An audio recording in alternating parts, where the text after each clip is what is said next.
আসসালামু আলাইকুম রহমতুল্লাহ। প্রিয় দর্শক, আজ নিয়ে এসেছি খুলনা অঞ্চলের ঐতিহ্যবাহী একটি খাবার, নারকেলের দুধে হাঁসের মাংস রান্না। কিভাবে এটা চুই ঝালের সাথে মজাদার করে তৈরি করে নেওয়া যায়, সেই সব কিছু থাকছে আমার ভিডিওতে। আশা করি আজকের রেসিপিটা দর্শকদের কাছে অনেক বেশি ভালো লাগবে। যারা খুলনা অঞ্চলের এই ঐতিহ্যবাহী খাবারটির সঙ্গে আগে পরিচিত নয়, আশা করি আজকের এই রেসিপির মাধ্যমে পরিচিত হয়ে যাবেন। চলুন তবে এই রান্নার পুরো প্রক্রিয়াতে। আমি এখানে একটি হাঁস নিয়ে নিয়েছি। আগে থেকেই এর গা থেকে লোমগুলো বেশ সুন্দরভাবে পরিষ্কার করে নিয়েছি।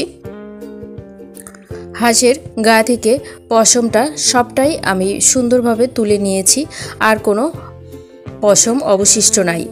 এখন এই হাঁসটাকে সুন্দর করে ছোট ছোট করে আমি পিস করে কেটে নিব। মাংস রান্না করার জন্য এখানে কিছু প্রয়োজনীয় উপকরণ নিয়ে নিয়েছি। আগে থেকে হাঁসটাকে টুকরো করে কেটে নিয়েছি। এখানে ছোট করে মাংসগুলো রেগুলার কাট করে কেটে নিয়েছি। গিলা, কলিজা, মাংস, চামড়া, মাথার অংশ সবটাই আমি এখানে রেখেছি, রান্না করে আপনাদের সঙ্গে শেয়ার করব। এগুলো সুন্দরভাবে পরিষ্কার করে ধুয়ে নিয়েছি। আর এই রান্নাটাতে আমি ব্যবহার করছি আলু। এখানে 2টা আলু ছোট করে কেটে নিয়েছি। আপনারা চাইলে আলু ব্যবহার করবেন, নতুবা স্কিপ করবেন। আর এখানে আমি চুই ঝাল কেটে নিয়েছি। এই চুই ঝালটা খুলনা অঞ্চলে মানুষ অনেক বেশি পছন্দ করে। আর এখানে নিয়েছি নারকেলের দুধ। 2টা নারকেল ছোট ছোট করে কুড়িয়ে সেটাকে দুধ করে নিয়েছি গরম পানির সাহায্যে। এই দুধে দিয়েই আমি রান্না করব। চলুন তবে রান্নার প্রক্রিয়াতে। এখানে চুলায় একটি কড়াই বসিয়ে দিয়েছি এবং তাতে পর্যাপ্ত পরিমাণে তেল দিয়ে নিয়েছি। প্রথমেই আমি মশলাগুলো ভেজে নিচ্ছি। দারচিনি, এলাচ, গরম মশলা। বেশ একটু অ্যারোমা বের হওয়ার পর দিয়ে দিচ্ছি পেঁয়াজ কুচি। এখানে 1 কাপ পেঁয়াজ কুচি দিয়ে নিয়েছি। আর দিয়ে দিচ্ছি 1 কাপ পেঁয়াজ বাটা। দুইভাবেই পেঁয়াজটা ব্যবহার করেছি। দিয়ে দিচ্ছি রসুন পেস্ট 2 চা চামচ। দিচ্ছি স্বাদ মতো লবণ, 2 চা চামচ লবণ দিয়েছি। প্রয়োজনে আমি টেস্ট করে আবার দিয়ে নিব। দিচ্ছি আদা গুঁড়া। আমি এখানে আদা পেস্ট ব্যবহার করছি না। আদা গুঁড়া দিয়ে দিচ্ছি 2 চা চামচ। আর দিচ্ছি জিরা গুঁড়া 2 চা চামচ। এখানে সব কিছু আমি 2 চা চামচ করে প্রথমে দিয়ে নিব, প্রয়োজনে আবার দিয়ে নিব। দিচ্ছি 2 চা চামচ ধনিয়া গুঁড়া। লাগছে ঝালের গুঁড়া। এখানে চা চামচের মাপে 3 চা চামচ ঝালের গুঁড়া দিয়ে নিচ্ছি। ঝালটা কম বেশি আপনারা ব্যবহার করতে পারেন। আমি আমার প্রয়োজন মতো ব্যবহার করছি। দিয়ে দিব হলুদ গুঁড়া। 2 চা চামচ হলুদ গুঁড়া দিচ্ছি। মশলার ব্যবহারটার ক্ষেত্রে পাতলা ঝোলে খেতে চাইলে একরকম করে দিতে পারেন, আবার বেশি মশলাদার করতে চাইলে একটু বেশি মশলা ব্যবহার করবেন। আমি মিডিয়ামভাবেই রান্না করছি। এখন সমস্ত মশলা আগে থেকে আমি কষিয়ে নিব। এই রান্নাটাতে আমি নর্মাল পানি ব্যবহার করব না, নারকেলের দুধেই এই মশলাটা কষিয়ে নিব। বেশ একটু সময় নেড়ে চেড়ে মশলাটা আগে থেকে কাঁচা গন্ধটা যাওয়া পর্যন্ত অপেক্ষা করব। এ পর্যায়ে মশলাটা শুকনো হয়ে আসছে। আমি নারকেলের দুধ দিয়ে দিব। আপনারা এখানে কাপের মাপ করে হাফ কাপ করে নারকেলের দুধ দিয়ে মশলাটা কষিয়ে নিতে পারেন। মশলা কষানোর ক্ষেত্রে আমি 1 কাপ নারকেলের দুধ দিয়ে প্রথমেই মশলাটা কষিয়ে নিয়ে তারপর মাংসটা দিয়ে নিব। এ পর্যায়ে মশলাটার উপরে বেশ তেল ভেসে উঠেছে। বেশ একটু সময় নেড়ে চেড়ে এখন আগে থেকেই কেটে ধুয়ে রাখা মাংস টুকরোগুলো দিয়ে নিচ্ছি। মাংস টুকরোগুলো ছোট হওয়াতে সিদ্ধ খুব দ্রুত হয়ে যাবে, এটা একটা ব্যাপার আছে। আর চাইলে আপনারা বড় টুকরো করেও কেটে নিতে পারেন। আমি সবগুলো মাংস দিয়ে নিয়েছি। এখন নেড়ে চেড়ে দিয়ে নিচ্ছি। মশলার সঙ্গে মাংসগুলো উপর নিচ করে মিশিয়ে দিব। প্রিয় দর্শক, আগে আমি মশলাটা একবার কষিয়ে নিয়েছি। এখন মাংস দিয়ে মশলা এবং মাংস দুটোই একসঙ্গে কষিয়ে নিব। সময় নিয়ে কষিয়ে নিব, সঙ্গে থাকবেন। আমি এখন এটাকে নেড়ে চেড়ে কিছু সময় এভাবে চুলার উপরে রেখে দিচ্ছি।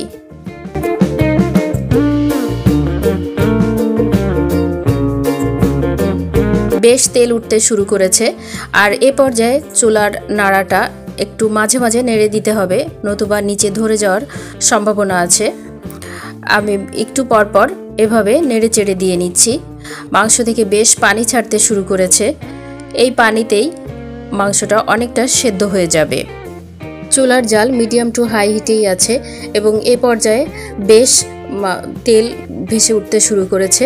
আমি এখানে আরও 1 কাপ নারকেলের দুধ দিয়ে আরও কিছু সময় এই মাংসটাকে কষিয়ে নিব। দিয়ে দিয়েছি 1 কাপ নারকেলের দুধ এবং এটাকে নেড়েচেড়ে আবার মিশিয়ে দিচ্ছি এবং সময় নিয়ে কষিয়ে নিচ্ছি। এই রান্নাটাতে মাংসটা নারকেলের দুধের সঙ্গে যত ভালোভাবে কষিয়ে নেওয়া যাবে মাংসের স্বাদ ততটা বেড়ে যাবে। এ পর্যায়ে আমি কিছু সময় ঢেকে মাংসটাকে কষিয়ে নিব। দিয়ে দিচ্ছি ঢাকনা এবং 5 থেকে 7 মিনিট আমি এভাবে ঢেকে কষিয়ে নিয়েছি। এ পর্যায়ে আগে থেকে কেটে ধুয়ে রাখা চুই ঝালের টুকরাগুলা দিয়ে নিচ্ছি। চুই ঝালটা মাঝামাঝি অবস্থায় দিলে সেদ্ধটা খুব ভালো হয়। আর দিয়ে দিচ্ছি আগে থেকে কেটে ধুয়ে রাখা আলু, আর এখানে কয়েকটি রসুন সুন্দরভাবে কেটে নিয়েছি, দিয়ে দিয়েছি। এখন টোটাল মাংসের সঙ্গে আমি মিশিয়ে নিব। এভাবেই আরও কিছু সময় এটা কষিয়ে নিচ্ছি। আলু, চুই ঝাল, মাংস এবং মশলার সঙ্গে সুন্দরভাবে মিশে যাওয়ার পর আমি এখানে দিয়ে দিব বাকি যে নারকেলের দুধটা রয়ে গেছে, পুরোটা দিয়ে ঝোল তৈরি করে নিব। দিয়ে দিয়েছি। এখন আবার নেড়ে চেড়ে নিচ্ছি। সঙ্গেই থাকুন এবং দেখতে থাকুন।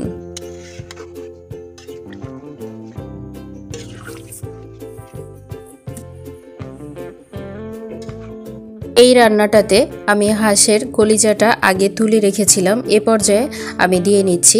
কষানোর নাড়াচাড়াতে এটা ভেঙে যায়, তাই পরে দিয়ে নিচ্ছি। দিয়ে দিচ্ছি কয়েকটি এলাচ আধ ফাটা করে নিয়েছি।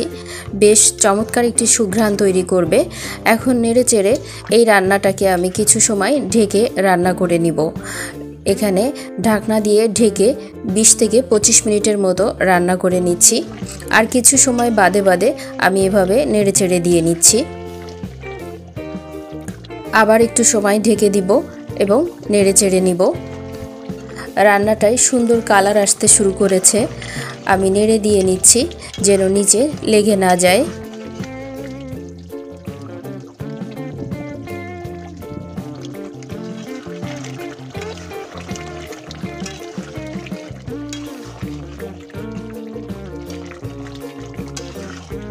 ঝোলটা অনেকটা কমে আসতে শুরু করেছে এবং রান্নাটাও আমার এ পর্যায়ে হয়ে গেছে অনেকটা।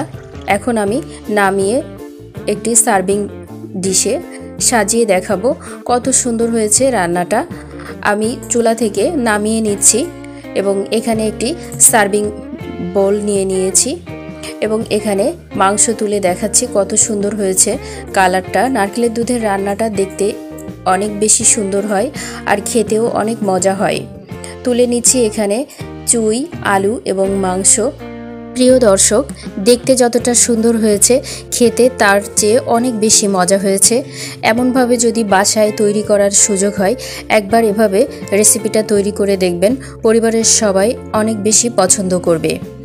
রেসিপির এ পর্যায়ে প্রিয় দর্শক, আপনারা যারা আমার সঙ্গে আছেন তাদেরকে অসংখ্য ধন্যবাদ জানাই। পরবর্তী ভিডিওর আমন্ত্রণ জানাচ্ছি এবং এরকম মজার মজার রেসিপি সবার আগে পেতে এখনই আমার চ্যানেলটি সাবস্ক্রাইব করে রাখতে পারেন এবং অল নোটিফিকেশান অপশান অন করে দিবেন। তাহলে সবার আগে আপনার কাছে পৌঁছে যাবে আমার এই নিত্য নতুন মজার রেসিপি। আপনাদের সর্বাঙ্গীন সুস্থতা কামনা করে এখানেই শেষ করছি। আল্লাহ হাফেজ।